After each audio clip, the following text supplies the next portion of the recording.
पदाधिकारी मंडळी, तरुण कार्यकर्ते, शेतकरी बांधव, दुपारचे 12 वाजले असताना सुद्धा आपण एवढ्या मोठ्या संख्येने इथे उपस्थित राहिल्याबद्दल आपले मनपूर्वक आभार मानतो। सकाळी जाताना आपण कार्यक्रम घ्यावा आपल्या सर्वांची विनंती होती, परंतु आपल्याला कोळंब तालुक्यातून आपल्या गावामध्ये मतदारसंघामध्ये असणाऱ्या गाव तिथं सुरुवातीला तिथं आपला थोडा संपर्क कमी असल्यामुळे ते गाव घेणं गरजेचं होतं आणि आज 12 वाजले असताना सुद्धा मोठ्या संख्येनं आपण उपस्थित राहिल्याबद्दल आपलं सुरुवातीला आभार मानतो। झालेल्या लोकसभेच्या निवडणुकीमध्ये ओमराजे निंबाळकर यांना, महाविकास आघाडीचे उमेदवार यांना आपण चांगलं मतदान केलं, अतिशय चांगलं मतदान केलं, त्याबद्दल देखील आपलं आभार या ठिकाणी मी सुरुवातीला व्यक्त करतो। पवार साहेब असतील, उद्धव ठाकरे साहेब असतील, राहुलजी गांधी असतील, यांच्याबद्दल एक सहानुभूतीचं वातावरण लोकांमध्ये निर्माण झालेलं आहे। देशामध्ये एक चांगलं वातावरण या ठिकाणी निर्माण झालेलं आहे। लोकसभेला तर काही भागामध्ये देशामध्ये मोदीजींकडे पाहून काही जणांनी मतदान केलं, परंतु आता तर महायुतीच्या सरकारवर खूप मोठी नाराजी या सरकारची आहे, लोकसभेपेक्षा जास्त आहे। लोकसभेला काही प्रमाणात नाराजी लोकांनी दाखवली, परंतु आता त्याच्यापेक्षा जास्त नाराजी ही महाराष्ट्राच्या सरकारवर आहे। आपण आपलं सरकार असताना, मी आमदार असताना 15 वर्ष सिंचनाचं क्षेत्र आपल्या मतदारसंघामध्ये वाढलं पाहिजे म्हणून आपल्या मतदारसंघामध्ये हातोल्याचा स्टोरेज टँक केला, यशवंतीचा स्टोरेज टँक केला, लिंगी पिंपळगावचा केला, कडकनाथवाडीचा केला, दुधळवाडीचा केला। एक स्टोरेज टँक करायचं म्हणजे 1-2 वर्ष त्याचा पाठपुरावा करावा लागतो। भूसंपादन पासून ते त्याचा निधी आणि प्रत्यक्ष काम करून घेणं आणि पाणी साठा उपलब्ध करण्यासाठी आपल्याला त्या ठिकाणी प्रयत्न करावा लागतो। ही सिंचनाची कामं आपण आपल्या काळामध्ये केली। गेल्या 5 वर्षामध्ये विरोधी पक्षाच्या लोकांनी काय केलं, एखाद्या गावामध्ये जायचं आणि तिथं एखादा नदी नाला त्या ठिकाणी उकरायचा आणि पुढच्या वर्षी तिथं लगेच गाळ बसतं। गाळ बसला तरी स्वतःला शिवजल क्रांतीचे प्रणेते म्हणून या ठिकाणी मिरवायचं। आम्ही एक छोटा स्टोरेज टँक केला तर त्यांच्या शिवजल क्रांतीचं जेवढं पाणी मागं साठलं असेल त्याच्यापेक्षा जास्त एकाच स्टोरेज टँक मध्ये पाणी साठतं। एक स्टोरेज टँक केला तर जवळजवळ 5-10 गावाला स्टोरेज टँक मोठा असलं तर 5-25 गावाला त्याचा फायदा होतो। आणि ही सर्व कामं आपण शाश्वत भविष्यात पुढच्या 50 वर्षामध्ये सुद्धा आपण केलेल्या स्टोरेज टँकचा पायनाचा फायदा शेतकऱ्यांना होणार आहे, हे आपण या ठिकाणी समजून घेण्याची गरज आहे। दुसरं, आता लाईटीचं मला सांगण्यात आलं, आपण लिंगी पिंपळगावचं 33 kV केलं, पारडीचं केलं, यशवंतीचं केलं, भूम आणि परांड्याचं जवळजवळ 10-15 33 kV तिथं केले। ह्या 4.5 वर्षामध्ये एकही नवीन 33 kV आपल्या मतदारसंघामध्ये झालेलं नाही। मग आपल्याला लाईट पुरणार कशी? आपल्या शेतकऱ्यांना लाईट योग्य दाबाने कशी मिळणार? जर 33 kV ची संख्याच मतदारसंघात वाढत नसेल तर आपल्याला शेतकऱ्यांना लाईटीचा 100% त्रास होणार। आपण 33 kV चं तर काम केलंच, परंतु 100 कोटी रुपये निधी आणून 220 kV सबस्टेशन आपण आपल्या मतदारसंघामध्ये केलं। आणि आता आम्ही 2-3 गावामध्ये फिरतोय, तिथं सिंगल फेजच्या अडचणी आहेत। हे ओमदादाला सांगून आपण या 2-3 गावाचं सिंगल फेजचं काम मार्गी 100% लावू, हे मी तुम्हाला या कार्यक्रमाच्या निमित्तानं सांगतो। आपल्या काळामध्ये आपण आपल्या हायवे, पारगावचा हायवे जो आहे तिथून कमळेश्वरी, पिंपळगाव, लाखनगाव, पारा, आपरगाव, डोंगरेवाडी इथपर्यंतचा रस्त्याचं काम आपण आपल्या काळामध्ये केलं। पुढचा रस्ता कळंबकडे जाणारा आपल्या लोकांची मागणी आहे। येणाऱ्या काळामध्ये सुद्धा 100% हे रस्त्याचं काम आपण ह्या ठिकाणी करू, हे मी तुम्ही या कार्यक्रमाच्या निमित्तानं सांगतो। आपण हे काम करताना काही कामं अजून रस्त्याची राहून गेली असतील, परंतु आपण डांबरीकरण केलं, कुठंतरी मुरुम टाकून लोकांना मलमपट्टी करण्याचं काम आपण या ठिकाणी केलेलं नाही। आज रस्त्याचं डांबरीकरण करण्याची लोकांची अपेक्षा असताना गावामध्ये आल्यावर 50 ट्रॅक्टर मुरुम टाकून 5 वर्षामध्ये त्यांनी जे काम नाही केलं त्याच्यावर पडदा टाकण्याचं काम या ठिकाणी चाललेलं आहे। मला आपल्याला या ठिकाणी सांगायचं की शेत रस्ते हे झालेच पाहिजेत। लोकांची ती मागणी असती, MREG योजना त्याच्यासाठी असती आणि ह्या MREG योजनेच्या माध्यमातून गेल्या 15 वर्षामध्ये आपण अनेक कामं केलेली आहेत। एका वेळेस 2-2, 3-3 रस्ते आपण आपल्या मतदारसंघामध्ये केले। मग ह्या 5 वर्षात शासनामार्फत MREG योजना का राबवली नाही? ती जर राबली असती तर शासनाच्या खर्चातून तुमचे हे शेत रस्ते झाले असते। आपल्या कळमला कैलासदादा असतील, ओमदादा असतील, हे रस्ते राबवले त्यांनी। मातोश्री योजना राबवली, 95/5 राबवलं, MREG राबवले आणि गावागावातले रस्ते केले। MREG आणि ह्या सगळ्या योजना झाल्या असत्या तर मुरुम टाकण्याची वेळ या ठिकाणी आलेली नसती। तरी सुद्धा आपले जे रस्ते जे राहिलेले आहेत ते 100% येणाऱ्या काळामध्ये आपण करू, हे मी तुम्हाला या कार्यक्रमाच्या निमित्तानं सांगू इच्छितो। गेल्या 5 वर्षामध्ये आपला पराभव झाला, तो आपण स्वीकारला आणि विरोधी पक्षाचं काम म्हणून आपण त्या ठिकाणी 5 वर्ष तुमच्या संपर्कात आहोत। ज्यावेळी शेतकरी अडचणीत सापडला, पीक विम्याची मागणी शेतकऱ्यांकडून होऊ लागली, त्यावेळेस त्याचा पाठपुरावा केला कलेक्टरकडं, पीक विमा कंपन्याकडं। नुसतं पाठपुरावा केला नाही तर शेताच्या बांधावर शेतकऱ्याच्या गेलो, त्यांना फोटो काढले आणि कलेक्टरला आणि पीक विमा कंपन्याला आपण ते पाठवले आणि 25% तरी पीक विमा आपल्या शेतकऱ्यांना मिळाला। आज 75% शेतकऱ्याला राहिलेला पीक विमा का मिळत नाही? ह्या आमदारांनी कसलाही पाठपुरावा त्याच्याकडे गेला नाही। पीक विमा 5 वर्षात ह्यांनी एक शब्द तरी त्यांच्या भाषणात काढलाय का? जसं कळमचे आमदार खासदार आपल्या जिल्ह्याचे पीक विम्यासाठी मांडतात, तसं ह्यांनी एक तरी स्टेटमेंट, प्रेस कॉन्फरन्स मीटिंग घेतली का? घेतलेली नसल्यामुळं आपल्याला पीक विमा या ठिकाणी मिळत नाहीये। दुधाच्या बद्दल 5 रुपये अनुदान आपल्याला मिळालं पाहिजे म्हणून सगळ्या आंदोलन आपण केलं। दबाव आल्यावर सरकारने त्याची घोषणा केली, परंतु प्रत्यक्षात हे पैसे आपल्याला मिळालेले नाहीत 5 रुपये अनुदानाचे। लोकसभेच्या वेळेस सगळ्यात 2 महत्त्वाच्या गोष्टी होत्या। सोयाबीनचा भाव, सोयाबीनच्या भावाचं काय झालं? 10 ते 11 हजारापर्यंत मागच्या काळामध्ये आपल्याला भाव मिळत होता, आज 4,500 वर आलाय। 2-2 वर्ष शेतकऱ्यांनी घरी सोयाबीन ठेवलेलं आहे। लोकसभेच्या इलेक्शनला लोकांनी ती नाराजी दाखवली। लोकसभेनंतर तरी हे सरकार शहाणं होईल असं वाटलं होतं, परंतु लोकसभेनंतर तर आणखीन त्यात त्यांनी आपल्याला अडचण निर्माण करून केली।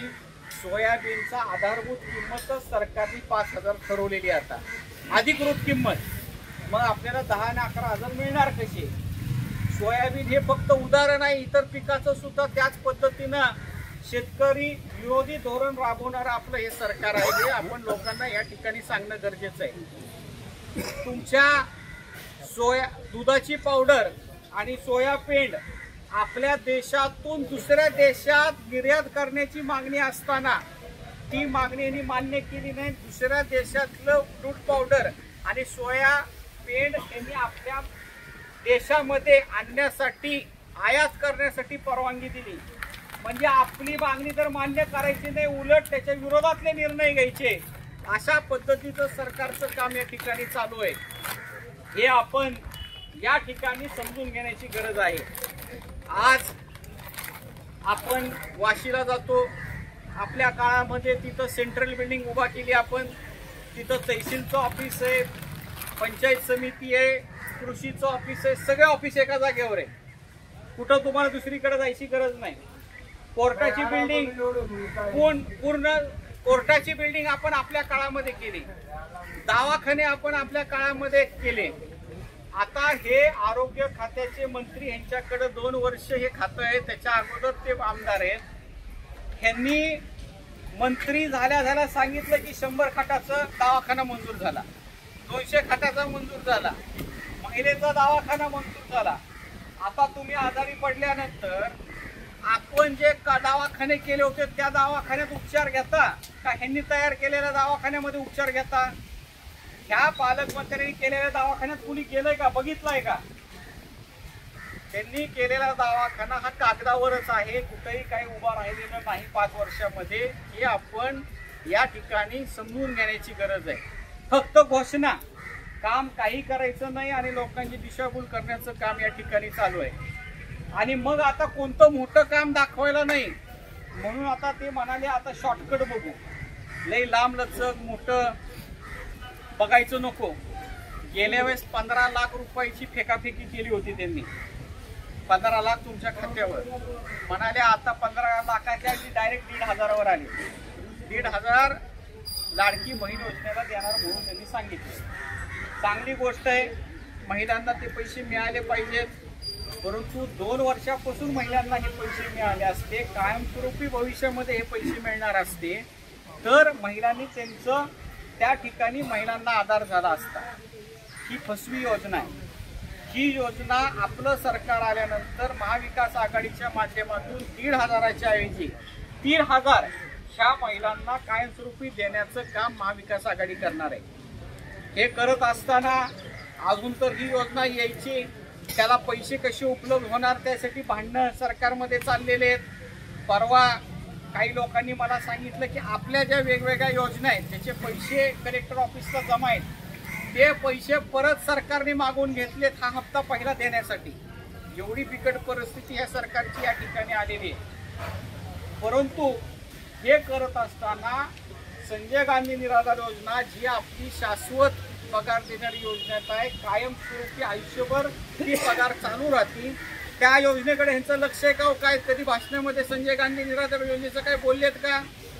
आपण आमदार असताना प्रत्येक 2-2, 3-3 तास बसायचो मी आणि अंध अपंग महिला भगिनी विधवा स्त्रियांच्या पगारी चालू करायचे. पक्ष कुणाचाही बघायचो नाही. यांनी संजय गांधीची एक तरी बैठक घेतली का? जनता दरबार 5 वर्षामध्ये 2 ते 3 जनता दरबार तरी झालेत का यांचे? मी प्रत्येक रविवारी तुम्हाला गिरोलीला भेटतोय. मोटरसायकलला किक मारली तर अर्ध्या तासात तुम्ही मला भेटू शकता. ह्या आमदाराला पालकमंत्र्याला ह्याच्याकडून काम करून घ्यायचं पण लांबच राहिलं. तुम्ही त्याला फक्त त्याची भेट घेऊन दाखवा, तुम्हाला बक्षीसच देतो. ही तुमची भेट घेऊ शकत नाही. कारण पुण्या मुंबईमध्ये त्याचे उद्योगधंदे, त्या उद्योगधंद्याला संरक्षणासाठी त्याला हे आमदारकी पद पाहिजे. त्याला काय आपल्या भागाचा विकास करण्यासाठी ही आमदारकी त्याला नकोय. निवडून आल्यानंतर पहिल्या भाषणामध्ये सांगितलं की मी काय रोज मतदारसंघामध्ये फिरू शकत नाही आणि रोज मतदारसंघात फिरून माझा काही मुका घ्यायचा आहे काय म्हणाले रोज चेहरा बघून. ही त्याचं भाषणातलं वाक्य माझं नाही. आता सुद्धा आपण 3 महिन्यापासून लोकांना भेटतोय, काय कामं केली ती सांगतोय, मागच्या काळामध्ये भविष्यामध्ये काय करणार आहे सांगतोय. एखादं काम पुढं होईल मागं होईल. परंतु ह्यांनी काय सांगितलं, मी काय प्रत्येक गावामध्ये जाऊ शकत नाही, माझ्या ऐवजी मी टमटम पाठवतो म्हणाले. त्या टमटमवर मी काय केलंय की माझं भाषण दाखवतो म्हणाले लोकांना. मला काही लोकांना भेटायला वेळ नाही. पाचव्या लोकांना आपण मतदान करणार का? इलेक्शन लागल्यावर टमटम असतं का नाही? त्याच्यावर स्क्रीन कधी असतं? अजून इलेक्शन 2 महिने आज का पाठवतंय? ती म्हणाले मला वेळ नाही, मला टमटम त्या ठिकाणी तुमच्या गावामध्ये पाठवतो आणि माझं काम दाखवतो. कशाचं काम या ठिकाणी दाखवते? आपल्या मतदारसंघामध्ये उजनीचं पाणी आलं पाहिजे ही योजना 5 वर्षात राबवली नाही. त्यामुळे मतदारसंघाचं खूप मोठं नुकसान झालेलं आहे. आणि आता आपण गावागावामध्ये जातोय, भेटतोय. 5 वर्षापासून ह्या 3 लोकसभेनंतर तर रोजच आपण फिरतोय. ह्यांनी फिरायच्या ऐवजी काय केलं, पेमेंटवरचे पगारीचे काही लोक गावामध्ये पाठवले. तुमच्या गावात किती माणसं आहेत, मोबाईल नंबर द्या, खाते नंबर द्या, पैसे टाकतो. अशा पद्धतीचं काम त्यांनी या ठिकाणी चालू केलेलं आहे. पुण्या मुंबईला जायचं, तुमचे किती लोक आहेत त्यांना गाडी देतो मतदारसंघात जायला. अरे बाबा, पुण्याला जरी माणूस राहिला असला, कुणाच्या जरी गाडीत आला तर गावात आल्यावर आपल्याच गटाला विचारतो ना कुणाला मतदान टाकायचं. आणि मग आम्ही त्या ठिकाणी लोकांना भेटायच्या ऐवजी, त्यांची काम करण्याच्या ऐवजी पैसे आमच्याकडे ते वाटून आम्ही निवडणूक जिंकतो, अशा पद्धतीचं त्यांचं नियोजन चालू आहे. गेल्या 5 वर्षामध्ये काही गोष्टीला त्याचं यश आलंय. बचत गटाला 1000 रुपये दिले, काही प्रमाणात महिला तिकडे गेल्या. 1000 रुपये 5 वर्षाला म्हणजे दिवसाला 50 पैसे सुद्धा येत नाहीत महिला भगिनीला. परंतु महिला भगिनी त्या 1000 रुपयासाठी त्यांना मतदान केलं नव्हतं. त्यांनी आश्वासन असं दिलं की तुमच्या बचत गटाला केलेल्या वस्तूला मालाला आम्ही मार्केट उपलब्ध करून देऊ आणि तुम्हाला त्या ठिकाणी 10,000 प्रत्येक महिन्याला पैसे कमवून देऊ. 5 वर्षामध्ये बचत गट हा शब्द त्यांच्या तोंडातून ऐकलाय का? बचत गटाचा एखादा मेळावा घेतलाय का? आपण असताना सुप्रियाताईच्या माध्यमातून आपण बचत गट स्थापन केले, त्यांना बँकेकडून कर्ज उपलब्ध करून दिलं, त्यांना शासनाकडून सीड मनी उपलब्ध करून दिलं, त्यांना सबसिडी उपलब्ध करून दिली, त्यांना वेगवेगळ्या योजना आणल्या. त्यातलं काही काम यांनी केलेलं नाही. ते म्हणाले इलेक्शन आल्यावर 1000 रुपये आणखीन देता येईल, 1000च्या ऐवजी 5000 देऊ. 5 वर्ष ही कोण झटत बसणार आहे? तर अशा पद्धतीनं विचार करणाऱ्या माणसाला आपण या ठिकाणी धडा शिकवण्याची गरज आहे. विधानसभेला थोडी अडचण झाली, लोकसभेला परत त्यांनी पैसे वाटले, पण त्यावेळेस कोणत्याही महिलांनी त्यांना मतदान केलं नाही. महिला आता त्या ठिकाणी हुशार झालेल्या आहेत. तरी सुद्धा आपण गावातल्या लोकांनी महिला भगिनींना ह्या सर्व गोष्टी बैठक घेऊन सांगणं गरजेचं आहे. हाच खरा आपला प्रचार आहे. दुसरे 2-4 गावाला जाण्याची काही गरज नाही. आपल्या महिला भगिनींना आणि आपल्या पक्षाच्या लोकांना ह्या गोष्टी समजून सांगण्याची गरज आहे. हे मी आपल्याला या कार्यक्रमाच्या निमित्तानं सांगतो. सगळ्यात महत्वाचं, आपल्या आरोग्यमंत्र्यांनी एकही दवाखाना आपल्या इथं चालू केला नाही, परंतु महाराष्ट्रामध्ये सगळ्यात जास्त घोटाळे करणारा मंत्री म्हणून नाव त्या ठिकाणी कमवलं. 6000 कोटीचा ॲम्ब्युलन्सचा घोटाळा, 2000 कोटीचा आरोग्य खात्याचा घोटाळा, 250 कोटीचा कंत्राटी कामगाराचा घोटाळा. बदल्यांमध्ये किती पैसे कमवले त्याचं गणितच नाही.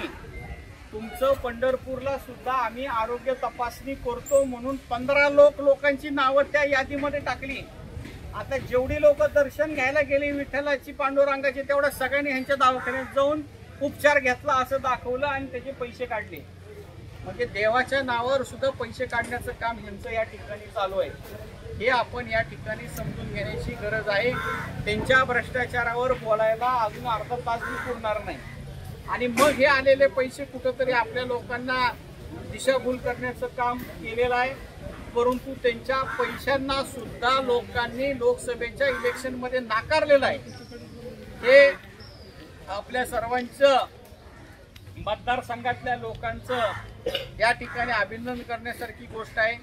आपले राहिलेले प्रश्न भविष्यामध्ये जे काय असतील ते नक्की आम्ही सोडवण्याचा प्रयत्न सोडवू आणि आपण नेहमी एकमेकाच्या संपर्कात असतो. तुम्ही मला भेटायला कुणी आलं तरी तुम्हाला कसली अडचण येणार नाही. त्या आमदार दुसऱ्या जिल्ह्यातून येऊन आपल्या जिल्ह्याला शहाणपण शिकवतोय. त्यांच्या जिल्ह्यातल्या लोकांनी त्यांना नाकारलेलं आहे. आपल्या जिल्ह्यामध्ये या ठिकाणी येऊन आपल्या लोकांना या ठिकाणी शिकवण्याचं काम ते करतायत. गेल्या 5 वर्षामध्ये आणि आपल्या काळामधला फरक आपल्याला सगळ्यांना या ठिकाणी माहिती झालेला आहे. त्यामुळे जास्त लांबलचक भाषण मी या ठिकाणी करणार नाही. 12 वाजण्याचे असताना सुद्धा आपण सगळ्यात जास्त गर्दी ऐन दुपारच्या वेळेस केली, त्याबद्दल सर्वांचा आभार मानतो आणि माझे 2 शब्द संपवतो. महाविकास आघाडी आपली आहे. पवार साहेब, उद्धव ठाकरे साहेब जे निर्णय घेतील त्या निर्णयाच्या मागे आपण या ठिकाणी उभा राहणार आहोत. महाविकास आघाडीचा आमदार आणि सरकार आपल्याला आपल्या महाराष्ट्रामध्ये आणायचंय. एवढंच बोलतो आणि माझे 2 शब्द संपवतो. धन्यवाद.